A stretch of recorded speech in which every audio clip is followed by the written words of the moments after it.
ملکدین خیلو د کمرخیلو مشکله چې شروع ډازې شروع دي نو موږ سکیورټي فورسز لا خواسته چې هغه روشي دغه مخنیوی وکړي ځکه چې دغه فیصله چې کومه شوې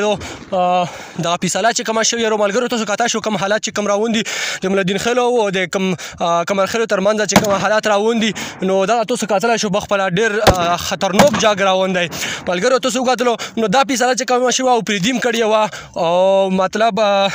چې کوم انتظامیه رو هغه هم کړې وه انتظامیه په هېڅ اکشن اخلي ملګرو تاسو کتلی شو دغه وینې ورته جنګ شو زموږ دا مقصد نه دی چې هر ملکدین خیلو مخه مطلب موږ پې مطلب بره شو دغه سایډ وخلو موږ به دا سایډ اخلو چې مطلب چې امن روشي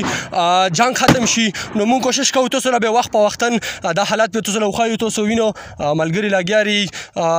موږ باندې رحم وکړي هغه مخه هم ډازې لګیا دي دا هم لګیا دي چونکې کمرخیلو مخه حالات زیات کړي ډازې شروع کړي نو ضرور ختم مو چې وښایې خلکو له وښایې چې په دغه لوکا کې صلح راولي داسې خلک روشي چې د کمرخیلو او ملکدین خیلو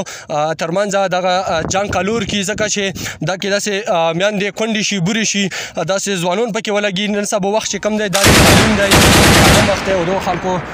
چې کوم هغه راخستی دی ټوپک یې راخستی دی جنګ شروع دی تو الله دې هم بس موف کړي چې کوم وخت دی داسې وخت دی چې په دغه ټیم کې څوک ولاکه ډاز هم کوی شي خو بدقسمتي دا چې زموږ انتظامیه چې کومه ده دا ډېره نااهله رو زه به ته نااهله ویم ځکه چې دلته آرمي پراته رو ملیشا هم راته رو اف سی هم شته نو داسې له د خلک کوزوی نه شي دغه غرونه نو انشاءالله وختن فوختن به تاسو له ریپورټ در کوم په دعاګانو کې یاسه دی د لوی الله په امان